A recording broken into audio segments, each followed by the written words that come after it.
Good afternoon and welcome back to Stories with Don, reading Robin Hood. And we are on chapter 17 today, and it is entitled, How Robin Hood Saved the Widow's Sons. Now it happened one day that Robin Hood went on a journey and left the band in charge of Little John. 6 days was he absent, and on the 7th he crossed a ridge, and his heart leapt for joy when he saw far off a great mass of purple woodland, and he knew that he was drawing near once more to his beloved forest haunts.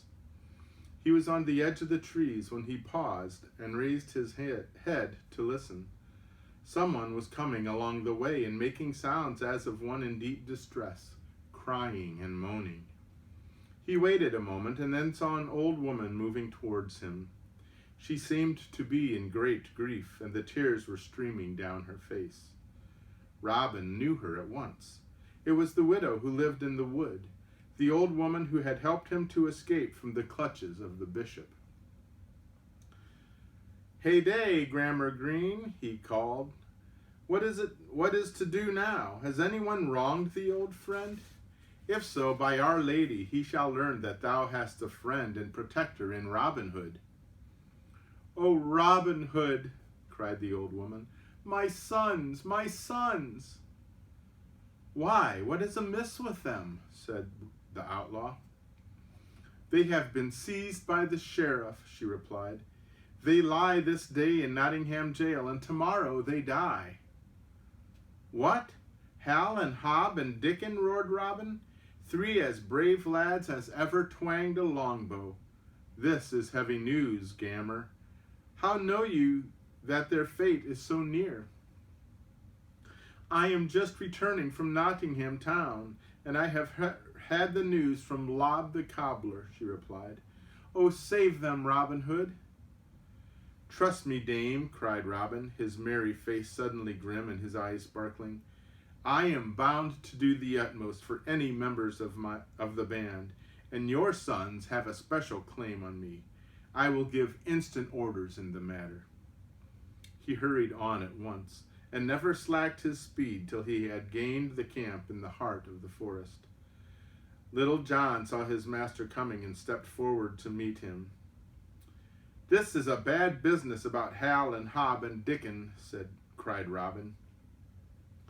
"Aye, master, it is," replied Little John gravely. "Have heard ye the news so soon?" "I met their mother," replied Robin Hood. "And how were the poor lads seized?" "Pure ill luck," returned Little John. "They were in hot chase of a great hart, and ran fairly into the arms of a strong body of the sheriff's men. They were prisoners before they knew they were in danger." "They must be saved," said Robin. "I can never face their mother again if I let the sheriff put a noose round their necks." And he sat down with Little John to make plans for cheating the sheriff and winning the freedom of the widow's sons. The next morning, Robin Hood set off by himself towards Nottingham town. The sun was up, and when it stood at the height of noon, the widow's sons were to die.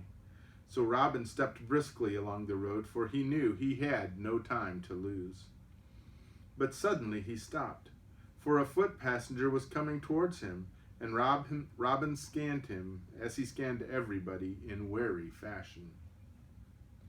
Then he marched on again, for this was a quiet palmer, a poor ragged fellow who begged his way as he went through the land on pilgrimage. As they drew nearer each other, the palmer posed, and leaning on his pilgrim's staff, awaited Robin's approach. "What news? What news?" cried the outlaw. "What news, I do thee pray?" "News enough," replied the palmer, "for in Nottingham town yonder 3 squires are going to die this very day. I have seen the gallows a-building, and have seen the country folk flocking to the town in crowds to witness the execution, for it is not every day that 3 brothers are hung side by side." Robin said nothing, and did not appear to pay any heed to this great piece of news. His forehead was wrinkled in thought, and his eyes was running over the palmer's dusty and tattered dress. Then he snapped his matters briskly as one who has found what he sought.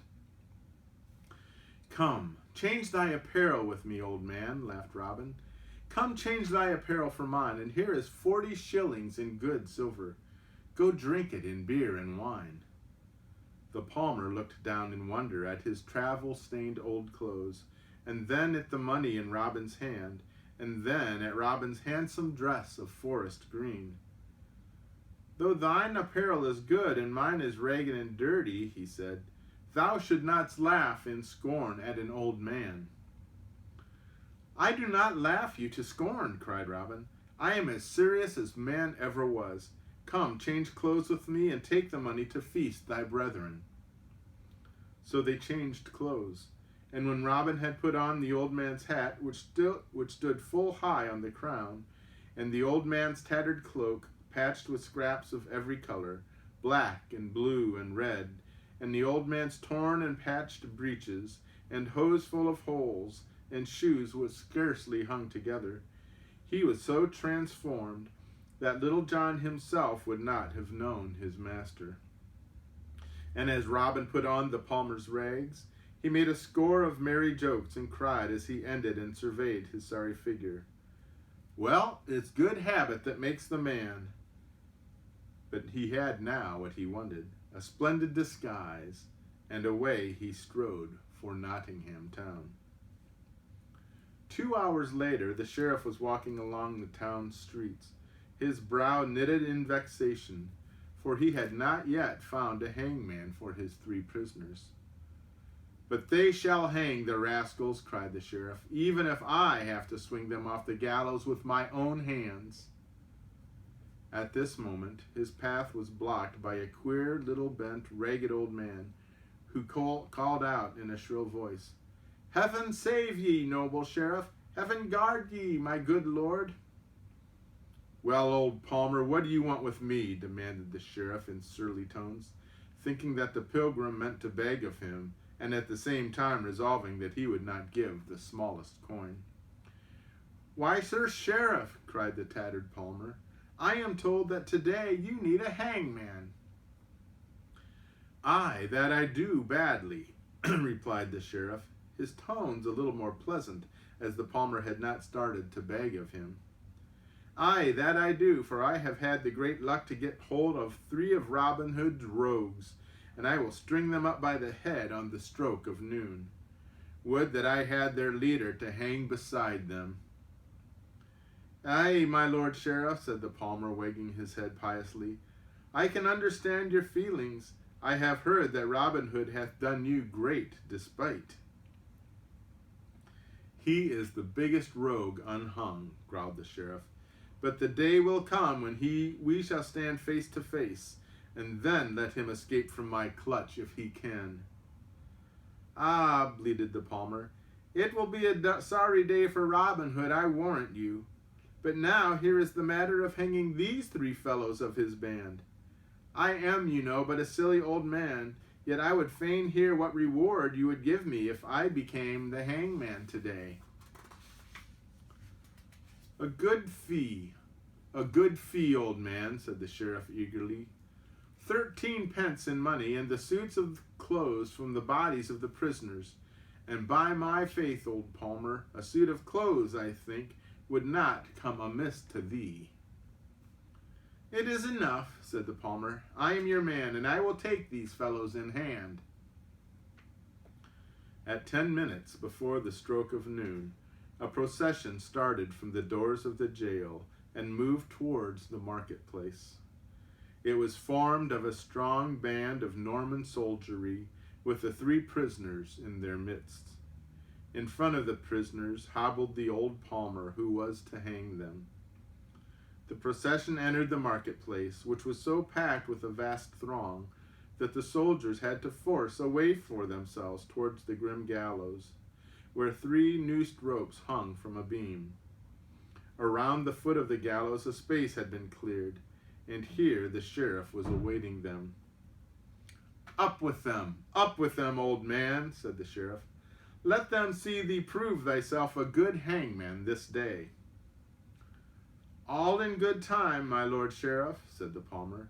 But first I must hear the last confessions of these men who are about to ascend the gallows." Then he whispered to the prisoners, and while the sheriff thought that he was confessing them, he was really giving them his orders for the sharp piece of work now at hand. "Hang them up, old man, hang them up," cried the sheriff impatiently. "And hast thou a bag with thee to carry off their clothes?" "Aye, Sir Sheriff, I have bags enough," laughed the palmer, and then he began to sing. "I've a bag for meal, and a bag for malt, and a bag for barley corn, a bag for bread, and a bag for beef, and a bag for my little small horn." "Of what use is a horn to thee, old fellow?" jeered the sheriff. "I doubt if thou canst blow it." "Can I not?" roared the palmer. "Nay, but thou thyself, proud sheriff, shalt hear my blast, and say it be blown truly." And with these words a marvelous change came over the figure of the palmer. The bent, crouching form straightened itself, and became a tall, commanding figure. The thin, quavering tones were changed for a full, ringing voice, and standing on the edge of the scaffold, Robin Hood raised his horns to his lips and blew 3 ringing blasts. The sheriff knew him at once. "Treason! Treason!" shrieked the sheriff. "Robin Hood! 'Tis Robin Hood himself! Seize him! Slay him!" But the guard of soldiery had other work to do than to seize Robin Hood. They were fighting for their own lives. For at the very instant that those shrill blasts rang over the heads of the crowd, scores of men who had looked like common peasants threw aside their cloaks and showed the Lincoln green of Robin's men. They rushed forward with sword and buckler in their hands. "A Hood! A Hood!" roared a gigantic man at their head as they charged down upon the Norman soldiery. "A Hood to the rescue!" And the men in green followed Little John with an answering cry of, "A Hood to the rescue! Robin Hood forever! Down with our Norman tyrants!" In an instant there was the greatest confusion and uproar. The peaceable portion of the crowd fled in every direction to escape the fray. Women screamed, men shouted, swords clashed on bucklers, and the guard, assailed on all sides, had their work cut out to look after themselves without attending to the disguised palmer on the scaffold. Beneath the gallows tree, Robin Hood was as busy as any that day. He whipped out a sharp knife and cut the ropes which bound Hal and Hob and Dickon, and shouted, "Follow me!" and leapt down from the scaffold. The 3 brothers sprang after their leader with a shout of joy, and in an instant were surrounded by a band of their friends. "Draw together!" cried Robin Hood, and the outlaws formed in close order about their rescued comrades. "March for the gates!" was the next order, and the forest band pressed steadily across the marketplace. Twice they were assailed by the sheriff's men, and twice they drove the soldiery off with showers of keen shafts and shrewd strokes of swordplay. Soon the gates were reached, and these stood wide open, for Little John had left Much and Will Stutely and a dozen more to master the guard as soon as they heard the uproar break out in the square. This had been done, and the warders were already disarmed and bound when the outlaws came marching in triumph to the gates. Out they trooped through the open country, and then Little John banged the gates behind them and locked them, and marched off with the key so that no pursuit could be made. On the edge of the forest, they met the poor old widow who had been waiting in trembling hope that Robin would make good his promise of rescuing her sons.